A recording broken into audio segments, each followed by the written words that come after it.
So guys ঘড়িতে সময় এখন দুপুর 3টে।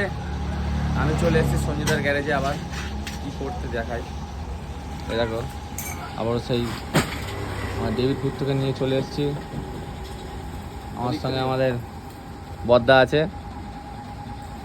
বদ্দা দ্য ফেমাস গাই।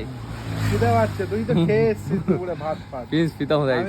না গো, ওর কথা ভেবে আমি খেয়ে আসিনি, একসঙ্গে খাবো বলে। আমি সকাল 9টা থেকে আছি, এখনো খাইনি। আরে একজন খেয়ে পেট মোটা করে দাঁড়িয়ে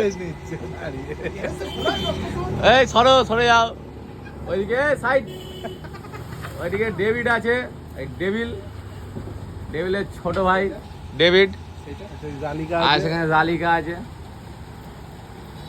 তো মোটামুটি ডেভিডের এখনো কাজ বাকি আছে। ডেভিডের এখন ডেভিডকে রেখে যেতে আছে, হবে। তখন রেখে দিয়ে চলে যেতে হবে। হ্যাঁ, ডেভিডকে নিয়ে যাওয়া হবে। ডেভিডকে নিয়ে চলে যাবো। টায়ারটা দেখা, কোন টায়ারটা চেঞ্জ হচ্ছে? তো এখানে টায়ার চেঞ্জ করাতে, টায়ারের অবস্থা মোটামুটি এর যা আয়ু ছিল মোটামুটি 80% শেষ হয়ে গেছিল, বাকি 20 হ্যাঁ 90% বলাই যায়। ওটা রেখে দেবো, ফের পরে চালাবো। নতুন টায়ার ওকে দেয়া হচ্ছে। কোন টায়ারটা এটা? আরে কি ভারী রে ভাই।